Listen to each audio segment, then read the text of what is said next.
davidovinet.com. Vivons ensemble votre histoire.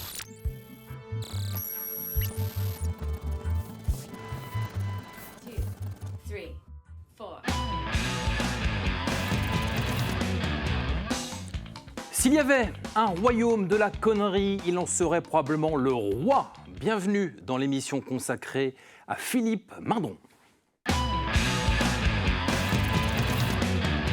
Salut Philippe. Bonjour David. Heureux de t'avoir auprès de moi. Parle-nous du titre de ce livre qui est sorti. Écoutez, c'est tout simple, c'est Mindron, arrête tes conneries. Ah oui, titre qui t'est arrivé à quel moment à toi? Pourquoi ce titre de livre? Pourquoi ce titre? Parce que déjà, il me parle, mais au-delà de ça, parce qu'en 1972, voilà, je revois mon maître d'école déjà, alors que j'ai 11 ans, me dire déjà un peu de me calmer. Je devais être un peu turbulent déjà à l'époque, et c'est une image qui m'est revenue. Bon, je trouvais ça plutôt sympa. Parle-nous de ce petit Philippe, tiens. Qui était le petit Philippe de 11 ans? Le petit Philippe de 11 ans, je pense que c'était quelqu'un qui n'avait pas beaucoup de rencontres, parce que j'étais à la ferme, et la ferme était sur le principe pas mal isolée, mais qui était curieux, qui courait les champs, qui bougeait beaucoup. Et voilà, bon, j'ai souvenir de cette jeunesse très animée, loin de tout le monde, mais très animée. Qu'est-ce que tu aurais envie de lui dire, tiens, à ce Philippe en culotte courte? Qu'est-ce que tu pourrais lui dire, tiens, aujourd'hui? Je pourrais lui dire que je lui souhaite beaucoup de plaisir et beaucoup de partage, d'humour, de choses un peu qui font la vie, la vraie vie. Voilà. Ce livre, comment l'as-tu écrit? Parle-nous de la manière dont ça s'est fait. C'est un abécédaire. Oui, c'est un abécédaire parce que c'était une formule que j'ai trouvée qui me permet de tout y mettre. Et on verra que ça ne parle pas que de conneries, ça parle de choses qui m'animent aussi profondément. Ça parle beaucoup de ma famille, de mes parents. Voilà. Et puis, c'est une façon de classer tout ça. Et puis, pour rien oublier, pour ne pas faire trou dans la raquette, j'avais envie de beaucoup de témoignages de gens qui ont vécu des événements forts à mes côtés. Donc j'ai décidé pour chaque lettre de me lancer à raconter en 1, 2, 3, 4 pages quels étaient pour moi les temps forts de ce thème, qu'est-ce que ça m'inspire, comment ça résonne chez moi. Et pour le reste, il y a plus de 100 témoignages ou recueils, puisque Laurent Charliot, un gars que j'apprécie, qui m'a aidé beaucoup par le passé aussi à écrire quand j'étais du temps de la Maison Bleue notamment, et pas que, pour Poupée aussi, m'a accompagné pour qu'on recueille tous ces témoignages et qu'on les mette bout à bout dans les différentes lettres de l'alphabet. Oui, tu fais, toi, les titres de chapitres, et après, ton idée, c'était de faire parler, ou d'écrire plutôt, du coup, oui, les autres. Complètement. Concernant ta vie. Complètement, et c'est comme ça qu'il y a 130 témoignages et plus de 100 personnes différentes qui parlent, forcément des gens qui ont vécu l'instant présent ou l'événement, enfin, ils étaient là à ce moment-là. C'est ça qui m'importait. Bien sûr, on retrouve toute ta vie par cet abécédaire avec la préface. Et c'est pas donné à tout le monde d'avoir la préface de Patrick Sébastien. Oui, ça m'a parlé, puisque Patrick, voilà, je suis très simple avec ça. Hein. Il y en a qui l'apprécient, il y en a qui l'apprécient pas. Le hasard de la rencontre fait que on se connaît bien maintenant, on est assez proches. Et puis voilà, donc j'ai naturellement pensé à lui. Je pensais que ça serait compliqué, je pensais que ça serait long. Et je lui ai demandé, et 2 jours après, j'avais une préface qui m'allait bien, parce que je trouvais qu'il avait bien compris l'esprit. Donc j'étais plutôt content qu'il ouvre cet abécédaire. Préface donc de 528 pages de ce livre avec cet abécédaire. Combien d'années, du coup, pour qu'il puisse être abouti? C'est long, puisqu'il démarre en 2020 avec le Covid. Bon, c'est vraiment à ce moment-là que j'ai, comme tout le monde, malheureusement ou heureusement, j'ai envie de dire merci le Covid, presque, j'ai du temps. J'ai le temps de ressortir les archives, les photos, et j'ai tout le temps de commencer à écrire et à avoir la charpente de ce livre qu'on vient de parler. Et après, je vais même arrêter plusieurs fois. Je vais même penser que ça va jamais aboutir. Ouais. Et puis, au bout de 4 ans, c'est un petit accouchement, parce qu'il fait 2,8 kg. Alors, ouais. Alors, il est gros aussi parce qu'il est très illustré. Et ça, c'était une vraie volonté. Oui, il y a beaucoup, beaucoup de photos, et puis ça se lit pêle-mêle. On peut commencer Oui, par la lettre complètement. A, Z, comme on veut finalement. Dans l'ordre qu'on veut, voilà, et chacun y va de son envie de découvrir telle lettre ou telle lettre. En tout cas, je voulais que ça soit très illustré, parce que d'abord, j'ai beaucoup de photos, énormément, de tous les événements, y compris de ma jeunesse, mon enfance, de plein de sujets qui m'animent dans ce livre. Donc je voulais le rendre vivant, dynamique. Il est même ludique, puisqu'il est interactif, puisqu'il y a, Oui. avec le smartphone, avec l'iPhone, on peut, et le principe des QR codes, on peut trouver une vingtaine de musiques ou de chansons qui me parlent. C'est très malin ça, c'est vrai que tu mets ça Ouais, dans c'est les cool. différentes pages. C'est cool. Philippe, si tu devais recommencer quelque chose, qu'est-ce que tu ferais de différent? Oh là là, mais quelle question! Mais je ne ferai pas grand-chose de différent. Je ne sais pas si je ferais différemment. En tout cas, probablement que ça serait un autre déroulement de vie. Mais celui-là, avec tout ce que j'explique dans le livre, c'est-à-dire les limites de l'exercice, parce qu'il y a des problèmes, évidemment. Il y a eu des difficultés. Mais ça m'a permis à chaque fois de rebondir. Et c'est peut-être ça la vraie vie, finalement. C'est qu'une vraie vie, c'est une vie qui ne se déroule pas aussi si simplement que ça. Et voilà, je raconte, et c'est peut-être le plus gros tournant de toute cette vie, c'est que je suis né à la ferme, on était 5 frères, tout le monde voulait rester. Il y avait 2 sœurs aussi qui étaient plutôt dans le médical, et moi je suis le dernier des 5, et je veux vraiment rester à la ferme. Et comme il n'y a pas de la place pour tout le monde, ben, je vais être le dernier, le premier, en tout cas, et le dernier, puisque je suis le dernier de la fratrie, à partir. Et finalement, c'est peut-être le plus beau cadeau que j'ai pu avoir, parce que je me serais éclaté à la ferme, mais j'aurais probablement jamais connu cette vie qui m'a obligé à bouger et à sortir du cadre de cette ferme, et qui m'a offert des possibilités énormes. Alors, peut-être que je les ai cherchées, mais ça m'a ouvert des portes incroyables. Il est vraiment passionnant ce livre, moi j'ai pris le temps de le regarder et tu te livres pleinement, on apprend beaucoup de choses sur toi, sur ton parcours hors norme. Quelle est ta plus grande fierté?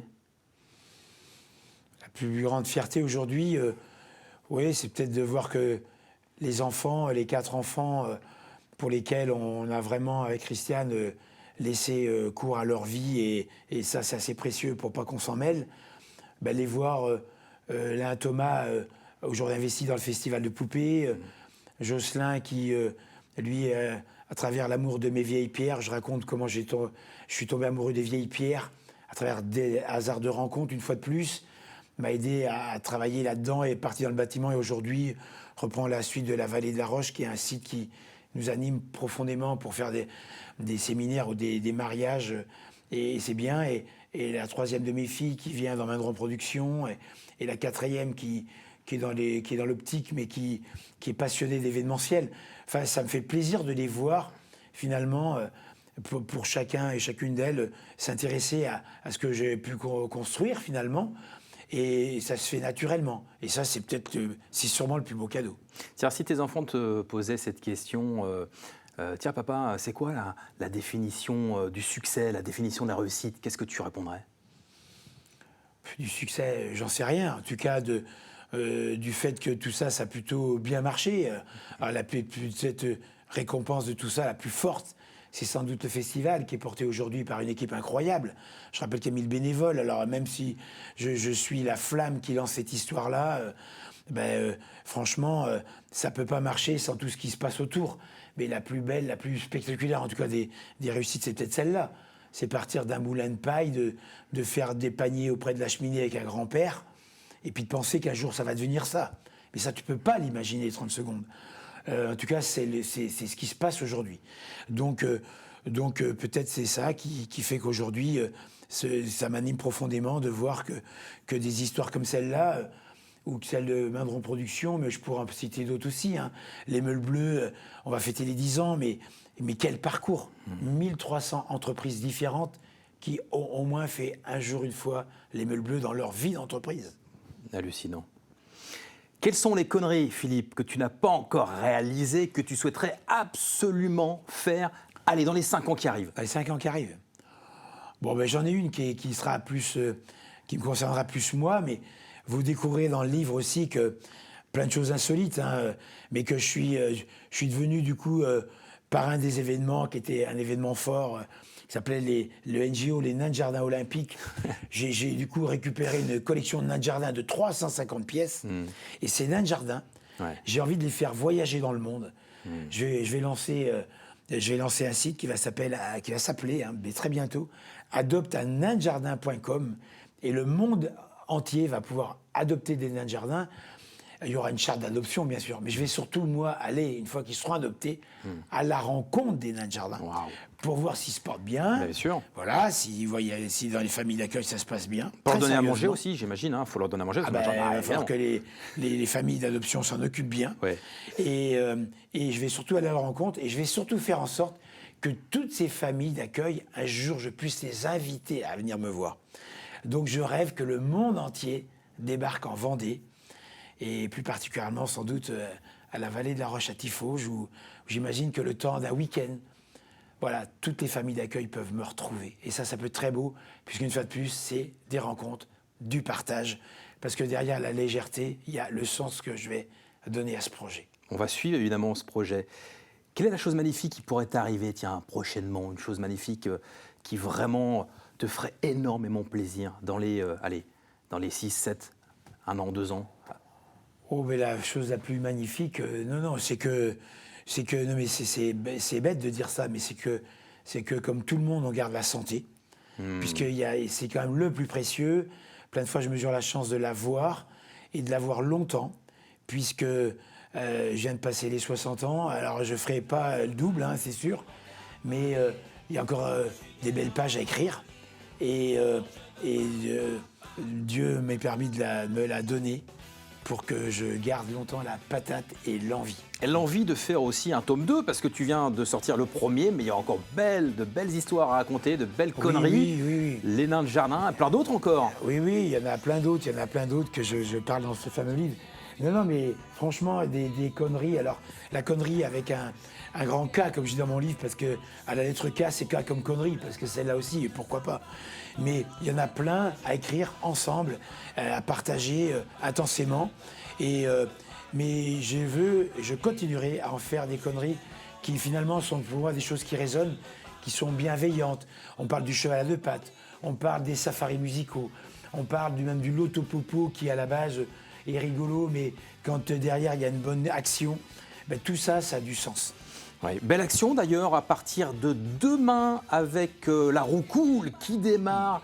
60 concerts en 1 mois et des concerts gratuits. Mais comment fais-tu à l'heure où c'est compliqué pour les festivals? C'est exactement ça. Alors, c'est même pas 60, c'est 65 concerts en 20 jours, pour dire que c'est encore plus spectaculaire que ce que tu viens de dire. Mais au-delà de ça, c'est que c'est un événement qui fait la part belle à des artistes qui ont du talent, certains connus, mais plein d'autres pas connus, qui ont juste envie de monter sur scène, puisqu'on a énormément de demandes de gens comme ça, qui ont juste envie d'en découdre avec leur talent.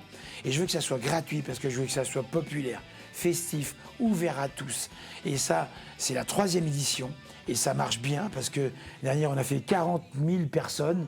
Cette année, j'attends 50 000 personnes en 20 jours, et c'est gratuit. Voilà, juste pour l'envie de faire des rencontres, de partager une fois de plus, et de faire en sorte qu'après cette Covid, même s'il est un peu loin, eh bien, on vienne avec les poussettes et que les gens se plaisent de grandes fêtes de la musique qui durent 21 jours. 21 jours, 65 concerts. 65 concerts. Et pour l'association Agir contre la maladie, un mot sur cette association. Un mot pour Agir, parce que c'est même pas le tout que ça soit gratuit, c'est que ça va avoir du sens, puisque ça va pour une association qui s'appelle Agir contre la maladie, donc plus précisément pour le handicap. Et cette association a plein de projets qu'elle présentera sur place. Et franchement, je dis aux gens, venez et revenez, puisqu'on a besoin de vous. Et ça va être incroyable, ce rendez-vous. Et ça commence demain, tu nous rappelles le site ? Eh bien, le site, c'est tout sur le site de Mindron Productions, www.mindronproduction.fr. Et allez-y, vous avez tout le programme des 65 concerts, jour par jour, heure par heure.